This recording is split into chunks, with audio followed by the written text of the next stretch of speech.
They're going to have to ask. They're going to ask for a load of money to be without, because you can't replace players in the January window, especially this late as well. They let a player go, and then they've got their own league to deal with.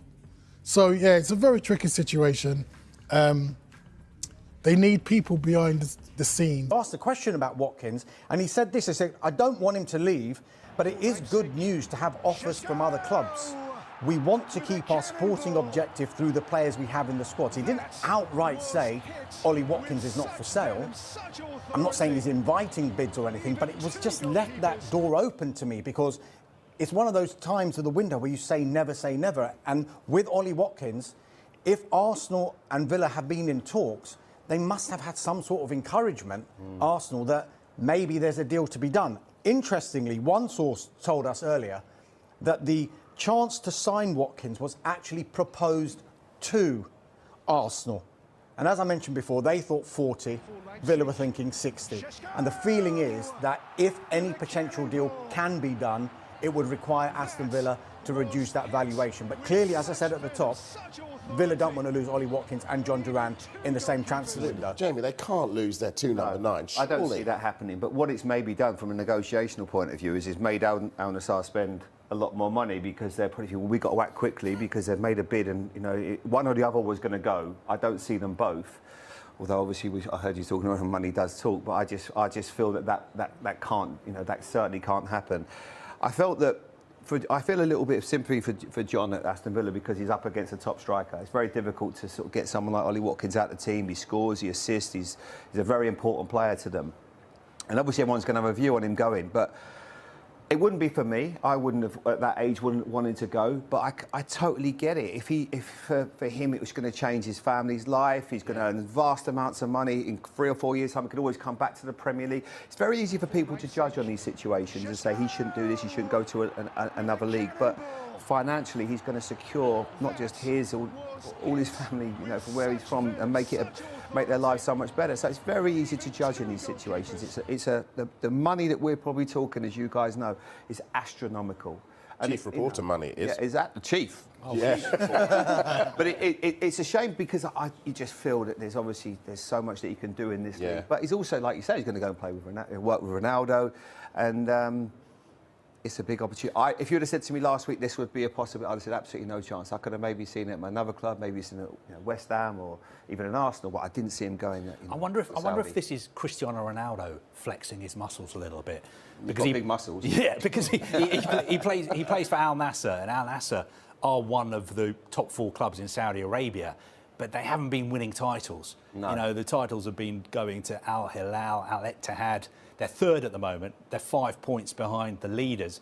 And I wonder if Cristiano Ronaldo, who's 40 next week, has just been saying to the owners of Al Nassr, look, come on, we've got to make some big signings. You've got to help me out, because I want to win some more trophies before I retire, which is why they're going in for players like John Duran and also Mitoma at Brighton. So certainly, and agents as well get the agents' fees are going to be so huge as well, and tax-free. Yeah, it's there's a couple of years out there. It's listen, playing the Premier League is life-changing. Let's not kid ourselves. So where does all this leave Arsenal? Because Villa surely are going to hold on to Watkins tighter, and Arsenal interested, we think. So where does that leave them in the search for a striker? Well, look, obviously, Mikel Arteta, I'm sure Arsenal fans, they've known for a long time they need a striker. I think we looked at was it January the 14th that Jesus did his cruciate ligament? Yeah, that's when it got announced he was going to be out for a while. You've known him for a while, and if you were that keen on Ollie Watkins, or that was the man you wanted, you could have made a bid a little bit earlier. I think he's 30 years of age. He's a very, very good player,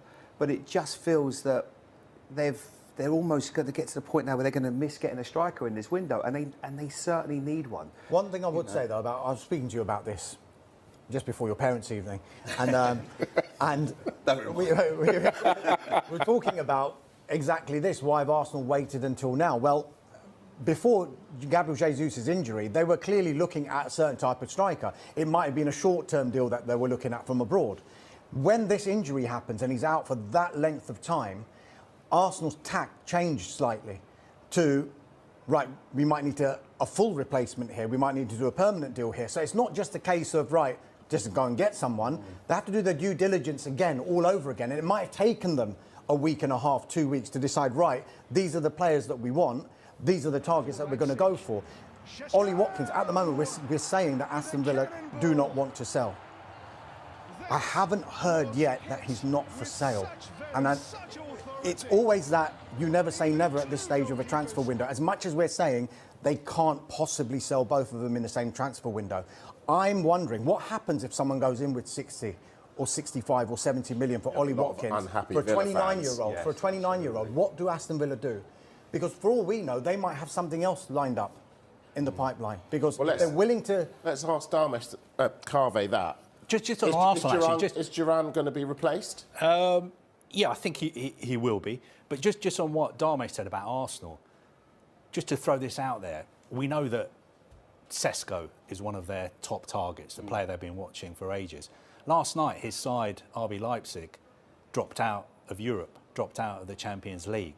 We know RB Leipzig have been really, really active in the transfer market. Is there any chance that Arsenal could make that late move for Sesko? And he's like 8 or 9 years younger than Ollie Watkins. They were effectively out of the Champions League even before last night. And the issue that RB Leipzig have got is, yes, people will say, right, they don't need him this season now because they're not in the Champions League. However, they want to get into next season's Champions League. He signed a new long-term contract, so they're under no pressure to sell Benjamin Sesko at the moment. For the information we have, he hasn't got a release clause in his contract anymore. So if they can keep Sesko and he scores the goals that gets him into the Champions League next season, they could do business with Sesko with another club in the summer, having guaranteed all of that money that they're going to get by being in the Champions League next season. In for Ollie Watkins.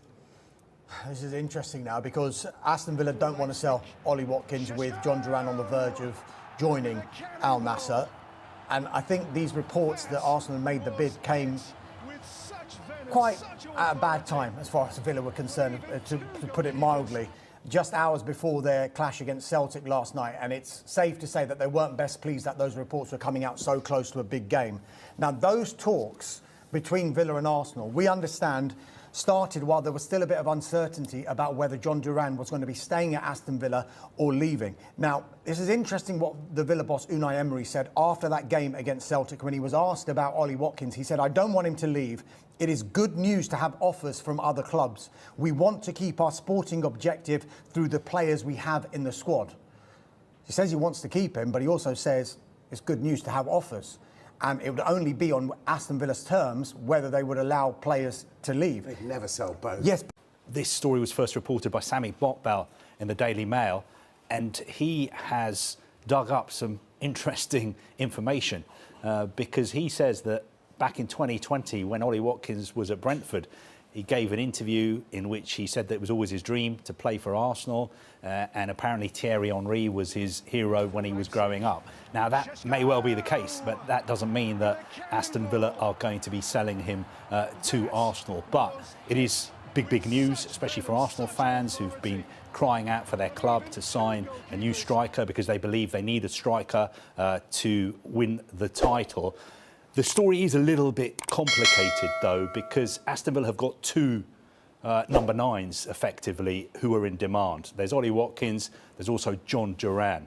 West Ham have been trying to sign him. They put in a bid that was rejected.